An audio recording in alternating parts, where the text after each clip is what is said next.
যে খোলা আকাশের নিচে জমিনের বাংলাদেশ ইসলামী ছাত্র শিবিরের খাগড়াছড়ি শহীদ কাফেলা মুক্তির আন্দোলন বাংলাদেশ জামাত শহীদের রক্তস্নাত কাফেলা শহীদ কাফেলা মিনাশ শাইতানির রাজিম বিসমিল্লাহির রহমানির রহিম। অধ্যক্ষ আবুল হোসেন স্যার উপস্থিতি, আমরা সকলে আমাদের সর্বজন শ্রদ্ধেয় নবীন হযরত মুহাম্মদ মুস্তাফা সাল্লাল্লাহু আলাইহি রক্তের বিনিময়ে আমরা আজকে খোলা আকাশের নিচে মেহমান হিসেবে কবুল করুন এবং দোলানের সময় হয়ে যাবে।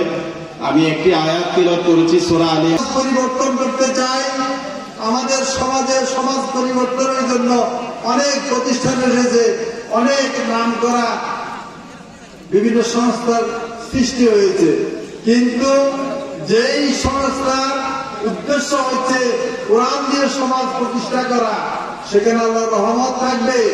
আল্লাহ বলছেন, মানুষ যদি আমার ইবাদত করত, যদি দুনিয়ার মানুষ সত্যিকার অর্থে আমাকে ভয় করত, তাইলে আমি দুনিয়া এবং আসমানের দরজা সমূহ খুলে দিতাম। বরকতের যে দরজাগুলো আছে, ওই দরজাগুলো আমি খুলে দিতাম। এটা কার কথা? আল্লাহর কথা। খাগড়াছড়ি সংসদীয় আসনে বাংলাদেশ জামাত ইসলামী মনোনীত অ্যাডভোকেট ইয়াকুব আলী চৌধুরী সদস্য, আমাদের সকলের শ্রদ্ধাভাজন অধ্যক্ষ। বাংলাদেশ স্বাধীন হওয়ার পরে আমরা 55 বছর অতিক্রম করছি।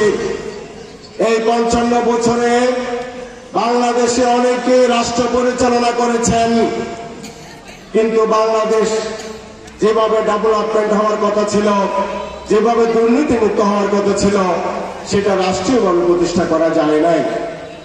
কারণ একটাই, কারণ সেটা হলো সৎ নেতৃত্বের অভাব। যতগুলো সরকার গঠন হয়েছে, সৎ নেতৃত্ব প্রতিষ্ঠা করা যায় নাই।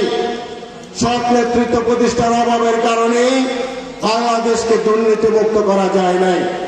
ইসলামের কাছে তাদের সম্পদ নিরাপদ, তাদের ইজ্জত নিরাপদ।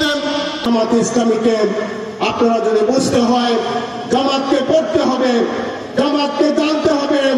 আমি আপনাদেরকে বলবো যে জামাতকে পড়ুন, জামাতকে বুঝুন, জামাতকে জানুন।